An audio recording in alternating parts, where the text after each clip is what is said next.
মানবজাতির মহাকাশ জয়ের স্বপ্ন বহুদিনের। সেই স্বপ্ন পূরণে চাঁদে মানুষ পাঠানোর প্রক্রিয়া একটি যুগান্তকারী অধ্যায়। চাঁদে যাওয়ার জন্য প্রয়োজন শক্তিশালী ও অত্যাধুনিক প্রযুক্তির রকেট।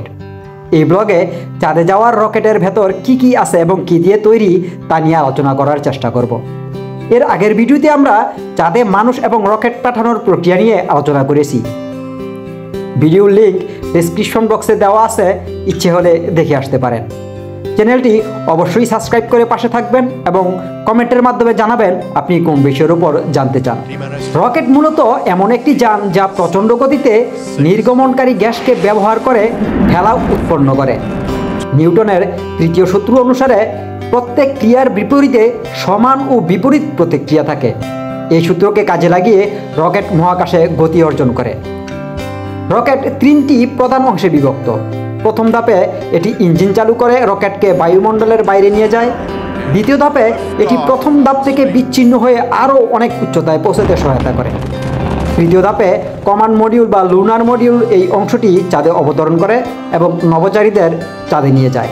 রকেটকে চাঁদে পৌঁছানোর জন্য প্রচুর জ্বালানির প্রয়োজন হয়। রকেট উৎক্ষেপণের সময় প্রচণ্ড তাপ এবং চাপের সৃষ্টি হয়।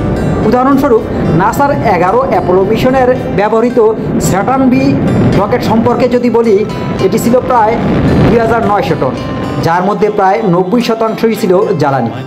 এটি প্রায় 7,70,000 গ্যালন জ্বালানি বহন করেছিল, যা লম্বায় ছিল 110.6 মিটার বা 363 ফুট এবং প্রস্থ ছিল 10.1 মিটার বা 33 ফুট। প্রথম ধাপে ছিল তরল অক্সিজেন এবং কেরোসিন। দ্বিতীয় ও তৃতীয় ধাপে ছিল তরল অক্সিজেন এবং তরল হাইড্রোজেন।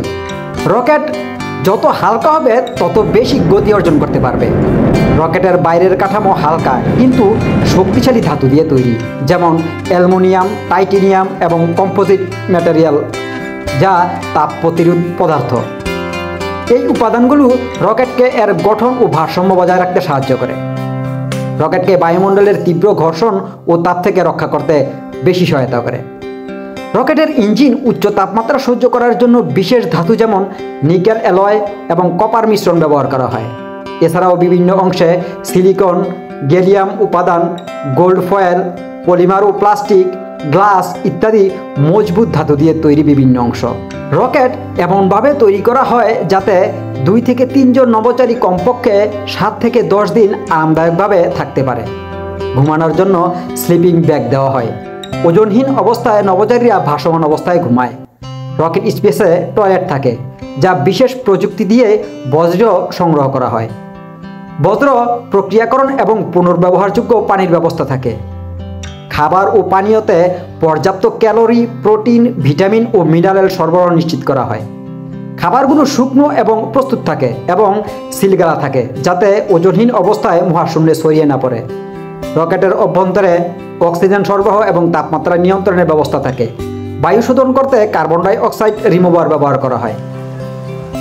পরবর্তী ভিডিওতে চাঁদের জমি কোথায় কেনাবেচা হয় এবং সর্বপ্রথম কে এই জমি কিনেছিল তা নিয়ে আলোচনা করার চেষ্টা করব। ততক্ষণ পর্যন্ত ভালো থাকুন, সুস্থ থাকুন। আল্লাহ হাফেজ।